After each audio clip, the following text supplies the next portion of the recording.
Hello everyone. Today I'm going to discuss about future continuous tense. Future continuous tense की पहचान क्या होती है? जैसे हम फ्यूचर प्रेजेंट कंटिन्यूस में कहते हैं कि वह खेल रहा था। पास्ट कंटिन्यूस में क्या कहते हैं? वह खेल रहा है। प्रेजेंट कंटिन्यूस में बोलते हैं। पास्ट कंटिन्यूस में बोलते हैं वह खेल रहा था। फ्यूचर में क्या बोलते हैं? वह खेल रहा होगा। दैट मीन्स इसकी क्या पहचान है? रहा होगा, रही होगी, ये इसकी क्या होती है? पहचान होती है। तो यहाँ पे देखिए, जब आप पॉजिटिव सेंटेंसेस बनाते हो, इसके पहले आपको बता दूं कि इसका रूल क्या होता है। जैसे मैंने आपको बता दिया, रहा होगा, रही होगी, ये इसकी पहचान है। इसका रूल क्या होता है? Will be, shall be, first form plus ING। ये क्या होता है? इसका रूल है फ्यूचर कंटिन्यूस टेंस का। अब इसको देखते हैं कि पॉजिटिव सेंटेंसेस में क्या होता है, नेगेटिव में क्या होता है, इंटेरोगेटिव में क्या होता है। तो come on the positive sentences, सबसे पहले हम क्या लगाते हैं? सब्जेक्ट लगाते हैं, फिर विल बी लगाते हैं, फिर वर्ब की फर्स्ट फॉर्म के साथ ING लगाती हैं। तो यहाँ पे देखिए, इट आपका सब्जेक्ट है, विल बी आपका रूल है, स्टॉर्मिंग फर्स्ट फॉर्म के साथ ING है, बाकी जो आपका रिमेनिंग सेंटेंस है। इसमें ध्यान से देखना, नेगेटिव में आपको क्या करना होता है? पहले सब्जेक्ट है, फिर विल है, फिर नॉट है, फिर बी है। इसका मतलब क्या है? हम विल बी को एक साथ राइट नहीं करते, बीच में क्या वर्ड यूज़ करते हैं? नॉट वर्ड यूज़ करते हैं। फिर वर्ब की फर्स्ट फॉर्म के साथ क्या है आपकी? ING। जैसे इट, फिर आपने क्या लगाया? विल नॉट बी, जो आपकी first form will not be, will और बी को एक साथ ना लगा के बीच में क्या लगाया? नॉट, बिकॉज नेगेटिव में हम क्या यूज़ करते हैं? हमेशा नॉट यूज़ करते हैं। स्टॉर्मिंग आपकी फॉर्म ऑफ वर्ब है, ING वर्ब। नेक्स्ट आपका क्या है? Tomorrow, that is your object. जो आपके होते हैं इंटेरोगेटिव सेंटेंसेस, इनमें क्या होता है? पहले हम विल लगाते हैं, फिर सब्जेक्ट लगाते हैं, फिर बी लगाते हैं, फिर आपके वर्ब की फर्स्ट फॉर्म आती है, फिर ING आता है। यहाँ पे देखिए, विल आपका क्वेश्चन वर्ड है, उसको आगे निकालिए। सब्जेक्ट आपका इट है, फिर बी लगाया। यहाँ पे भी क्या है? आप विल और बी को एक साथ नहीं लगाते, बीच में आप क्या लगाते हो? सब्जेक्ट लगाते हो। फिर स्टॉर्मिंग आपकी क्या है? फॉर्म ऑफ वर्ब है। फिर टुमारो आपका क्या है? ऑब्जेक्ट है। और एंड पे हम क्या लगाते हैं? Question mark. देखो ध्यान से देखो, यहाँ पे विल और नॉट को विल और बी को एक साथ ना लगा के हमने बीच में क्या लगाया? नॉट। यहाँ पे विल और बी को एक साथ ना लगा के हमने बीच में क्या लगाया? सब्जेक्ट। सिर्फ पॉजिटिव सेंटेंसेस आते हैं जिसमें हम विल और बी को एक साथ में यूज़ करते हैं। मोस्टली स्टूडेंट यही मिस्टेक करते हैं, वो विल और बी को नेगेटिव और इंटेरोगेटिव में भी साथ साथ राइट कर देते हैं।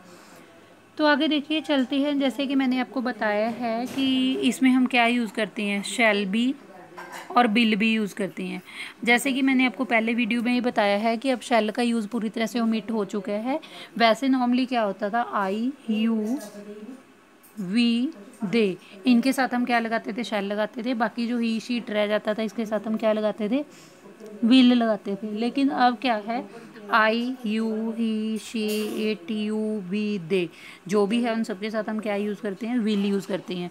क्यों? इसका रीज़न क्या है? देखो, जब भी आप शैल की या विल की शॉर्ट फॉर्म बनाते हो, लाइक आई के साथ बनाना चाहते हो, और स्टॉफी साइन डाल के डबल एल बनता है। डबल एल का मतलब क्या है? विल भी हो सकता है और सेल भी हो सकता है। नेक्स्ट, अकॉर्डिंग टू रूल आपने करना क्या है? यहाँ पे फर्स्ट फॉर्म के साथ ING लगाना होता है। तो आप यह क्या करोगे? ये वाली क्या है? सारी फर्स्ट फॉर्म प्लस ING है। सबसे पहले ये लाइन में आपका क्या है? सब्जेक्ट, फिर विल बी, फिर आपका क्या है? ING form. रूल क्या है? देखो, आपका subject, will be plus verb B, मतलब क्या है? वर्ब की ING फॉर्म। जो हमारा फ्यूचर प्रोग्रेसिव टेंस होता है, कंटिन्यूस को हम प्रोग्रेसिव भी बोलते हैं, क्योंकि कंटिन्यूस का मतलब क्या है? जो चीज़ ऑलरेडी आपकी प्रोग्रेस में है। तो इसका रोल मैंने आपको क्या बताया है? Will be, shall be plus verb की फर्स्ट फॉर्म ING। एग्जाम्पल क्या है? आई विल बी सिंगिंग, ये आपका रूल हो गया। इन द करेक्ट टुमारो, हाँ, in the concert tomorrow. When we do we use future continuous, हम फ्यूचर कंटिन्यूस का यूज़ करते कहाँ पे हैं? Action in the progress at the time in the future, जो एक्शन आपका प्रोग्रेस में है और फ्यूचर के टाइम में है। आई विल बी मीटिंग, देखो, will be meeting Tom on Saturday, मैं टॉम से मिल रहा हूँगा, कहाँ पे? मीटिंग में। कब? सैटरडे को। Interrupted action in the future, जो फ्यूचर के एक्शन आपके इंटरप्शन में आ जाते हैं, रुकावट में आ जाते हैं। वर्ड वैन इज़ यूज्ड दे, वहाँ पर वर्ड क्या यूज़ करते हैं? वैन वर्ड यूज़ करती हैं। She will be waiting for you, आपकी वेट कर रहा होगा। वैन यू अराइव, वैन का मतलब क्या है? जब आप पहुँचोगे वहाँ पे। Parallel action in the future, future के दो पैरेलल एक्शन जो एक ही टाइम पे दोनों होने वाले हैं। The words while and are used, इसमें कौन से वर्ड यूज़ होते हैं? वाइल और एंड वर्ड यूज़ होते हैं। शाम will be dancing while Paul will be singing, जो शाम है वो डांस कर रहा होगा, पाल क्या कर रहा होगा उस टाइम पे, सिंगिंग कर रहा होगा। तो वाइल वर्ड का हमने इस पे यूज़ किया है। आगे देखिए कुछ एग्जांपल्स हैं, जैसे मैंने आपको बताया है कि उनके साथ आपको बताती हूँ। पॉजिटिव में हम पहले सब्जेक्ट लगाते हैं, फिर विल बी लगाते हैं, फिर आईएनजी फॉर्म लगाते हैं। सभी में देखिए सब्जेक्ट, विल बी, आईएनजी सभी सेंटेंसेस में सेम है आपका। नेक्स्ट देखिए नेगेटिव में, जैसे मैंने आपको बताया विल और बी को एक साथ राइट नहीं करना, बीच में क्या वर्ड आएगा आपका, नॉट वर्ड आएगा। देखो बाकी सेंटेंस आपका बिल्कुल सेम रहेगा। ही will be starting, he will not be starting. यहाँ पे देखिए she will be starting, she will not be starting. हमने क्या करना है, विल और नॉट दोनों के, विल और बी दोनों के बीच में क्या वर्ड लगाना है, नॉट वर्ड का यूज़ करना है। क्या यूज़ करना है यहाँ पे, विल और बी के बीच में नॉट वर्ड का यूज़। तो अगला देखिए, जो आपके इंटेरोगेटिव होते हैं, विल वर्ड को आगे निकाल लोगे, फिर ही, बी, स्टार्टिंग, एंड पे क्या आता है इसके, क्वेश्चन मार्क। तो यहाँ पे भी आपने जो आपका विल वर्ड होता है और आपका बी वर्ड होता है उसको एक साथ राइट नहीं करना, बीच में क्या राइट करना है, अपने सब्जेक्ट राइट करना है। सभी के एंड पे क्या आएगा, क्वेश्चन मार्क आएगा। तो इतना समझ आ गया होगा कि आपको कि नेगेटिव और इंटेरोगेटिव में हम विल और बी को एक साथ राइट नहीं करते। The future continuous tense is used to express action that at a particular moment in the future। कोई भी particular moment के बीच में जो एक्शन चल रहा है, however the action will not have finished at the moment, चाहे आपका एक्शन उस मोमेंट पे ख़त्म नहीं हुआ है। जो पॉजिटिव सेंटेंसेस होती हैं लाइक आई, यू, ही, ये आपके क्या है, सब्जेक्ट। इनमें सब में क्या यूज़ होगा, विल बी। फिर वर्ब की फर्स्ट फॉर्म कौन सी है, आईएनजी। फिर आपका क्या आएगा, रेस्ट ऑफ द सेंटेंस, जो बाकी पार्ट है सेंटेंस का। सेम लाइक जो आपको एग्जांपल मैं पहले दे चुकी हूँ, पॉजिटिव, नेगेटिव और इंटेरोगेटिव। पॉजिटिव में क्या होता है, सब्जेक्ट, विल बी, वर्ब की फर्स्ट फॉर्म आईएनजी, जिसको हम क्या बोलते हैं, फर्स्ट फॉर्म आईएनजी को प्रेजेंट पार्टिसिपल। सब्जेक्ट, विल, बीच में नॉट आ जाएगा, फिर बी, फिर आईएनजी, जिसको हम क्या बोलते हैं, प्रेजेंट पार्टिसिपल। पहले विल आएगा, फिर सब्जेक्ट आएगा, फिर बी आएगा, फिर वर्ब की फर्स्ट फॉर्म आएगी, फिर आपका क्या आएगा, प्रेजेंट पार्टिसिपल, वो वर्ब की थर्ड फॉर्म जो होती है, एंड पे क्या आ जाएगा आपका, क्वेश्चन मार्क। इसका यूज़ कहाँ कहाँ पे होता है और इसकी क्या क्या एग्जांपल्स हैं।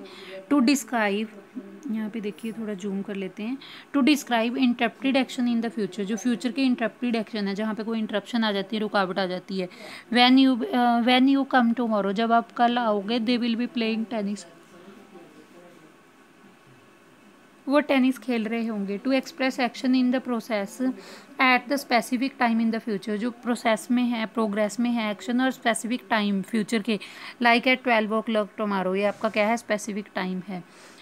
To refer action that are happening now, जो एक्शन अभी हो रहे हैं, see and expected to continue in the future, और फ्यूचर तक चलते रहेंगे। Like unfortunately she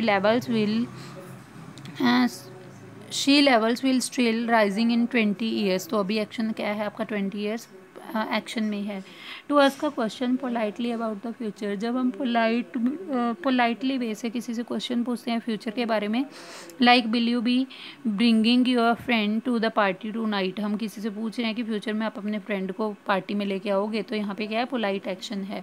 to emphasize the future plans and intention, कोई हमारा फ्यूचर का प्लान है, कोई इंटेंशन है, उसके लिए यूज़ करते हैं। Like he will be coming to visit at next week, वो नेक्स्ट वीक तक यहाँ पे विजिट करने आ रहा होगा। To describe atmosphere in the future, future के एटमोसफियर को डिस्क्राइब करने के लिए, when I arrive at the party everybody was celebrating, जब मैं पार्टी में पहुंचा हर कोई सेलिब्रेट कर रहा था। सम विल बी डांसिंग, कुछ लोग डांस कर रहे थे। टू एक्सप्रेस पैरेलल एक्शन, जो पैरेलल एक्शन होते हैं, और सीरीज ऑफ पैरेलल एक्शन, जो पैरेलल एक्शन की सीरीज बनी होती है, like she will be watching TV and he will B cooking dinner, वो टीवी देख रही होगी और वो क्या कर रहा होगा, खाना बना रहा होगा। इसमें क्या है, पैरेलल एक्शन दो साथ साथ चल रही हैं। So this is your complete explanation of your topic, that is future continuous tense और future progressive tense. Hope you have all understand this topic. I request you all to subscribe my channel to give me more and more support so that I can make more such videos for you. Thank you all for watching.